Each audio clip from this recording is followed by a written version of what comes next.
J'étais dans l'immeuble qui s'est effondré au Sénégal. J'étais dans l'immeuble qui s'est effondré au Sénégal. J'y étais au moment où ça s'est effondré. Donc là, je viens de rentrer en France. Donc moi, ça va, j'ai pas eu grand chose. Moi, j'ai juste eu mes jambes, enfin mes pieds, parce que j'ai marché sur les gravats. Il y a là derrière aussi. Là, c'est mon talon. Vous allez pas voir. C'est pour ça qu'il y avait plus de, je postais plus rien parce que. Je vous explique. En gros, donc là, il y a un immeuble au Sénégal, aux Almadies, qui s'est effondré. En gros.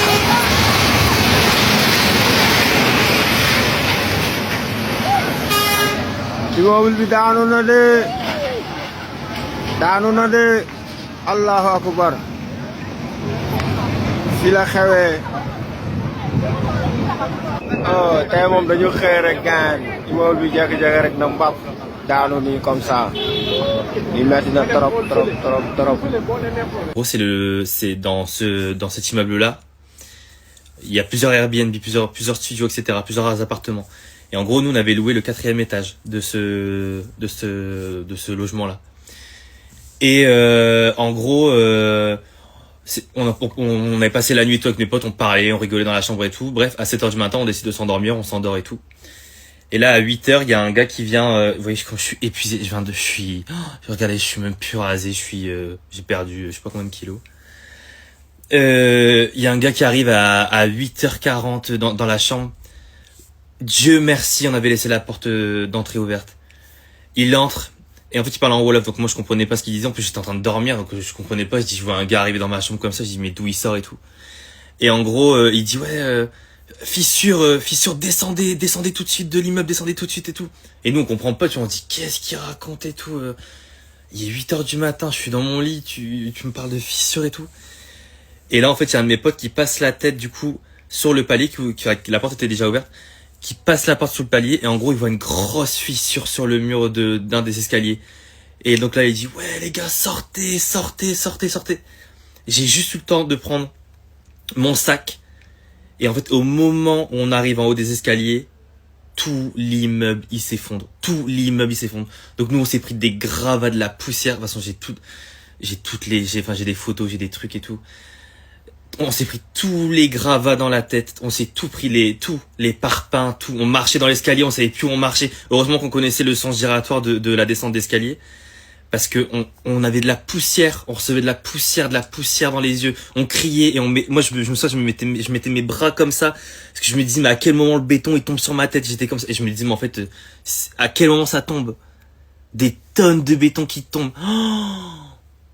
Et bref, donc on a réussi à longer les escaliers, donc on a reçu des trucs sur la tronche, mais on n'a pas reçu vraiment tous les étages sur nous en fait. On a reçu vraiment tous les parpaings, on a reçu des parpaings, on a reçu des cailloux, plein de trucs, mais on n'a pas reçu les étages entiers sur nous en fait. On était collés à l'escalier et en gros franchement, je suis pas croyant, mais là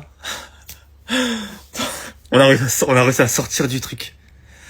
On a réussi à sortir du truc. En fait, ils avaient réveillé une partie. En fait, ils avaient commencé à... en fait, c'est le mec du ménage, en fait, qui est venu nous réveiller. Et en gros, il avait en fait commencé par les étages d'en dessous pour dire, il faut sortir. En fait, nous, on dormait, donc on n'entendait même pas. On était au 4e étage, on n'entendait même pas. Et en fait, on a été les derniers à sortir. Du coup, pas les derniers, parce qu'il y a eu 2 morts. Paix à leurs âmes d'ailleurs. Il y a eu 2 décès pendant ce truc là et tout. Et en gros, on a été les derniers à sortir. Donc vraiment au moment où nous on a commencé à descendre l'escalier, on a entendu le bruit des murs craquer. Et tout.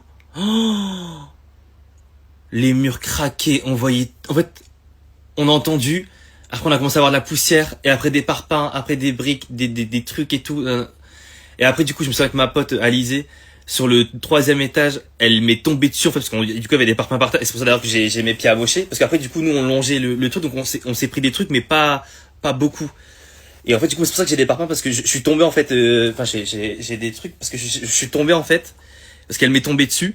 Moi, j'avais un autre sac, du coup, mon sac est tombé, il est parti et tout. Et donc là, en fait, on s'est retrouvé à la rue.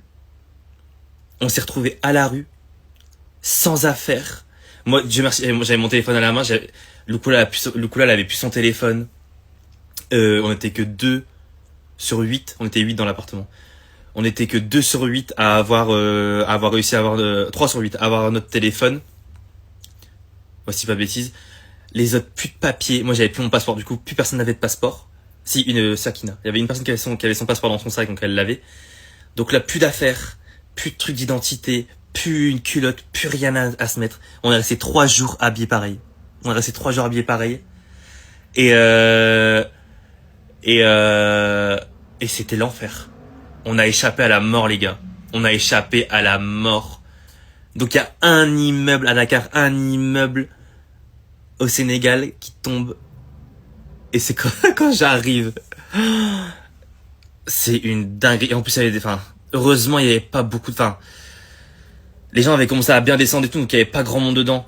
Et, il y avait pas grand monde dedans, etc. Donc, ça a été facile pour les sortir, mais, les gars, j'étais dans l'immeuble qui s'est effondré. Bref, donc là je vais rentrer à Paris. Je vais dormir. Je suis KO, j'en peux plus là. Je suis. Lukula elle est rentrée avec moi. Lukula elle c'est sa cheville. Donc là elle était en fauteuil roulant et en béquille. En béquille, on est rentré à 2. Les autres ils rentrent plus tard. Du coup on a été au consulat. On a passé on a été sur 2 journées au consulat. On a passé 5 ou 6 heures à la gendarmerie. On est parti à la clinique sur 2 jours. Après on a dû voir du coup avec les propriétaires. On a dû voir avec Airbnb. Airbnb, la honte, la grosse honte. Après, donc on leur dit que le bâtiment s'est effondré. Ils nous demandent d'avancer les frais pour le prochain Airbnb qu'ils vont nous prêter, qu'ils vont nous louer. Vous imaginez? On n'a plus d'affaires, on n'a plus rien, on est à la rue. On n'a plus de carte bleue, les gens ont plus de téléphone, plus rien du tout.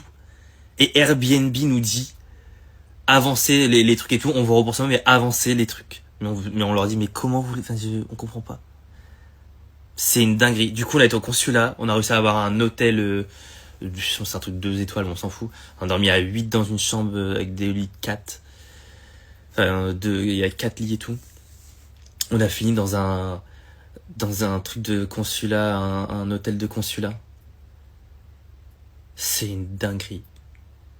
Et on faisait ça. Après on a dit on a trouvé un Airbnb. Après, du coup les propriétaires, elles ont plein de choses elles ont plein de bâtiments, plein d'immeubles sur Dakar et notamment aux Almadies. Et du coup elles nous ont prêté un Airbnb, etc. Du coup pareil, on a fait hôtel, après Airbnb, après on a fait un autre Airbnb. On a fait que ça. Je suis épuisé, de toute façon vous devez voir. Mais encore là, je suis pas debout, j'ai perdu. Je mange plus rien depuis. Donc bref, franchement, on a échappé à la mort. On a échappé à la mort, les gars. On a échappé à la mort.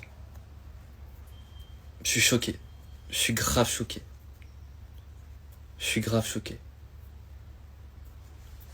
Bref, je vais aller dormir.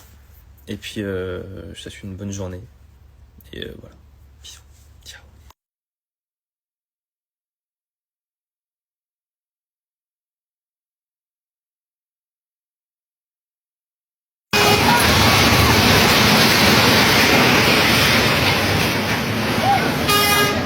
immeuble bi daanu na de